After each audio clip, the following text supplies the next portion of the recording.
السلام علیکم۔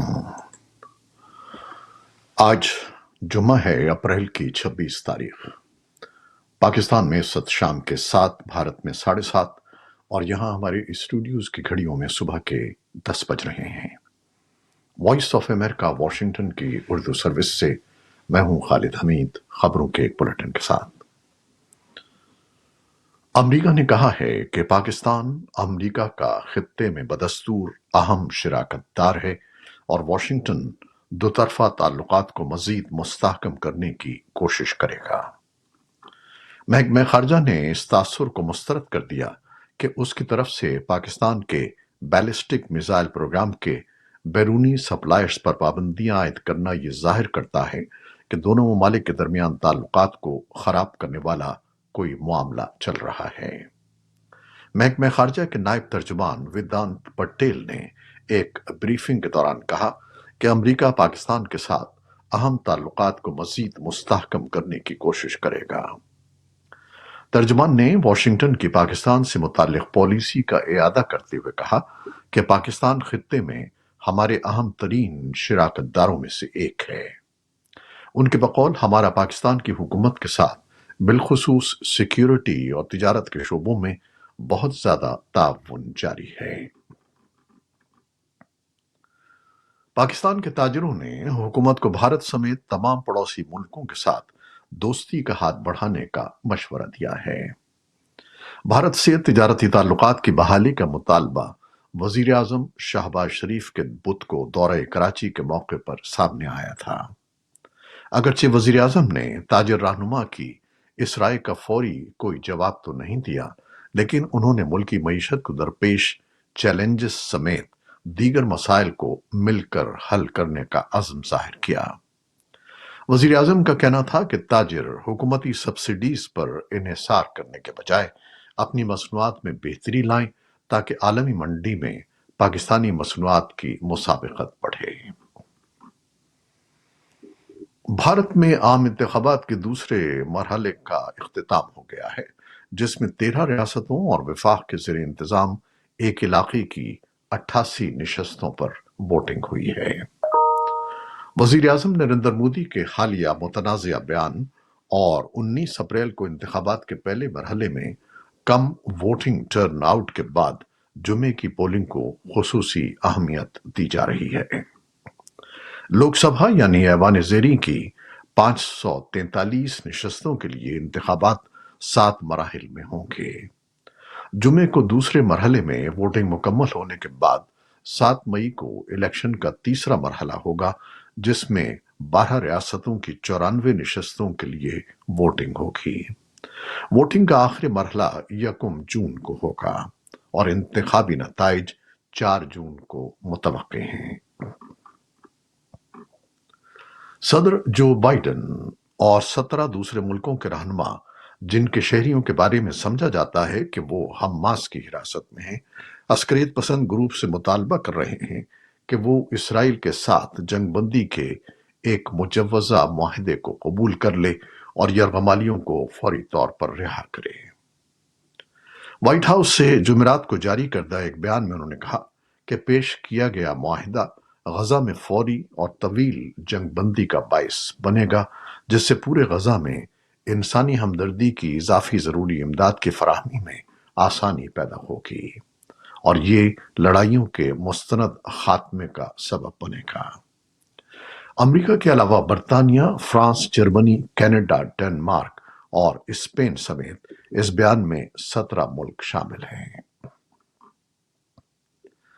امریکی محکمہ دفاع کے پریس سیکریٹری پیٹرک رائڈر نے جمعرات کو کہا کہ امریکی فوجی جہازوں نے غزہ کو امداد پہنچانے کے لیے سمندر میں عارضی بندرگاہ کے ابتدائی مراحل کی تعمیر شروع کر دی ہے، تاہم اسرائیل اور اقوام متحدہ کے حکام نے بتایا ہے کہ غزہ کی پٹی میں امداد پہنچانے کے لیے امریکی زیر تعمیر بندرگاہ پر بدھ کو آگ لگ گئی، جس سے اقوام متحدہ کے اہلکار پناہ لینے پر مجبور ہوئے۔ فوری طور پر کسی عسکریت پسند گروپ نے اس حملے کی ذمہ داری قبول نہیں کی ہے۔ اسرائیلیوں نے اس آتش زدگی کو مارٹر گولے کے حملے کا سبب بتایا ہے۔ हुक्काम का कहना है कि कोई जख्मी नहीं हुआ है। लबनान के अस्करियत पसंद हिजबुल्लाह ग्रुप और इसराइली फौज ने जुमे को कहा है कि सरहद के साथ एक मुतनाज़ा इलाके में ग्रुप ने इसराइली फौजी काफिले पर टैंक शिकन मिसाइल और तोपखाने के गोले दागे, जिससे एक इसराइली शहरी हलाक हो गया। हिजबुल्लाह ने कहा कि उसके जंगजुओं ने जुमेरात की आधी रात से कुछ देर पहले काफिले पर घात लगाकर हमला किया, जिससे 2 गाड़ियां तबाह हो गईं।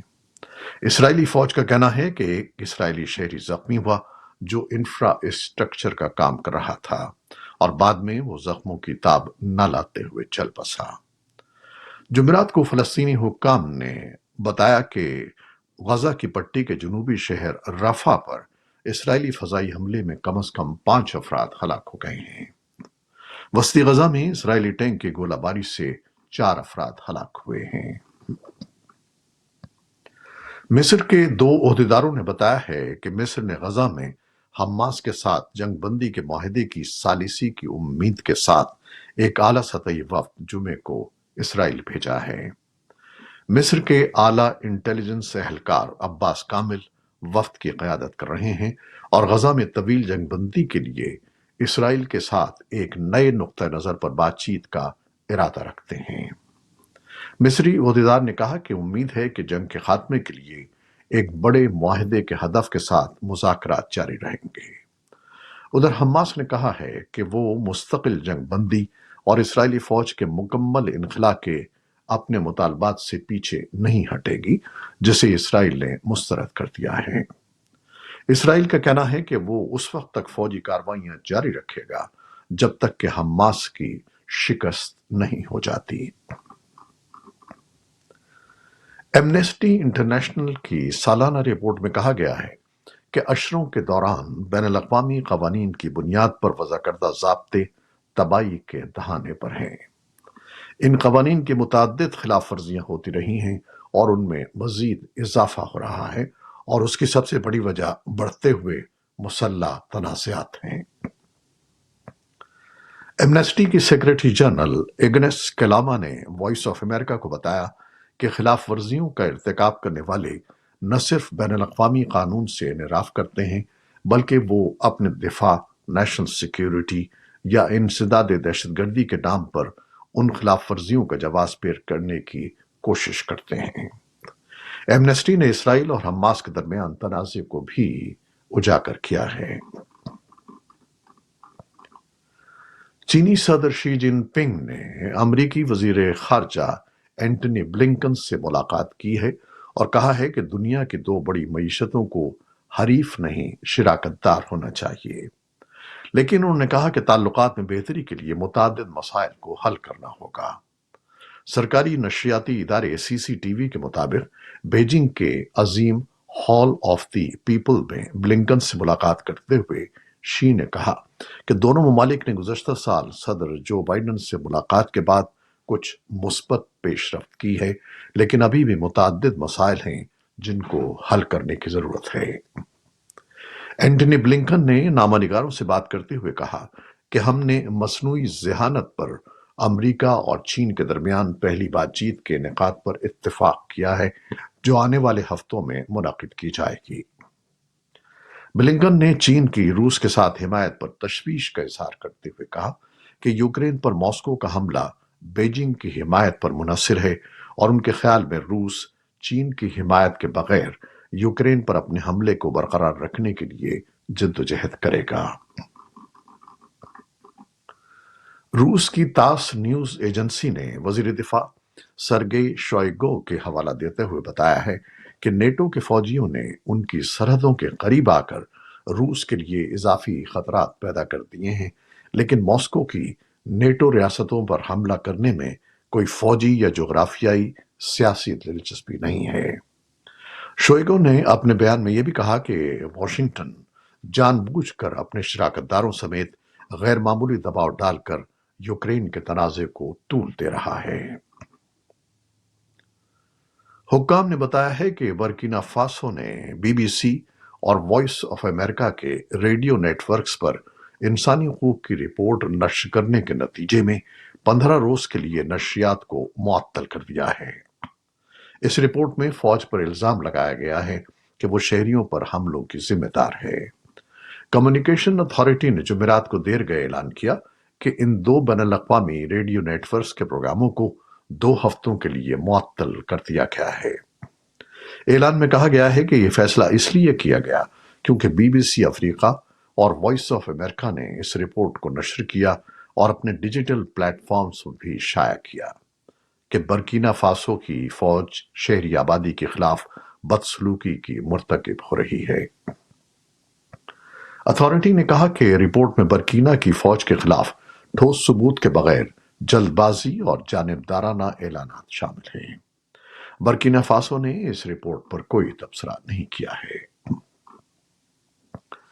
अफगानिस्तान में सन 2023 में मलेरिया के केसेस में इजाफा हुआ है और तालिबान की वजारत सेहत और उसके शिराकतदारों ने सन 2023 में मुल्क भर में मलेरिया के 1,80,000 से ज्यादा केसेस रजिस्टर किए हैं। वजारत के आदाद-ओ-शुमार के मुताबिक इनमें से ज्यादातर केसेस पाकिस्तान की सरहद के साथ वाक़ अफगानिस्तान के मशरक़ी और जनूब मशरक़ी सूबों में दर्ज किए गए। अक़वाम मुत्तहिदा के तरक्याती प्रोग्राम UNDP के हुक्काम ने जुमेरात को काबुल में एक इज्तिमा को बताया कि पाकिस्तान मलेरिया के मराकज़ में से एक है और वापस आने वालों से वहां से अफगान अफराद इस मरज के मुल्क में मुंतकली का बाइस बनते हैं। और अब एक ऐलान, वॉइस ऑफ अमेरिका अब व्हाट्सएप चैनल पर भी दिलचस्प खबरें, तज्ज़िये, तबसरे और वीडियोस देखने के लिए व्हाट्सएप पर VOA उर्दू के इस चैनल को फॉलो कीजिए। चैनल का लिंक हमारे फेसबुक पेज पर मौजूद है। ये थी वो खबरें जो फेसबुक लाइव पर हमने आपके लिए पेश की। हमारी वेबसाइट, यूट्यूब और पॉडकास्ट पर ये बुलेटिन आपके लिए पोस्ट कर दिया जाता है। आप हमारे बुलेटिन को शेयर करते हैं और अपने कमेंट्स में अपनी मोहब्बतों का इजहार करते हैं, जिसके लिए हम आपके बेहद ममनून हैं। अपनी इन मोहब्बतों को, इन काविशों को जारी रखिएगा। न्यूज़ प्रोड्यूसर आयजा इरफान और न्यूज़ एडिटर बहजत जिलानी के साथ खालिद हमीद को अब इजाज़त दीजिएगा। अल्लाह हाफिज।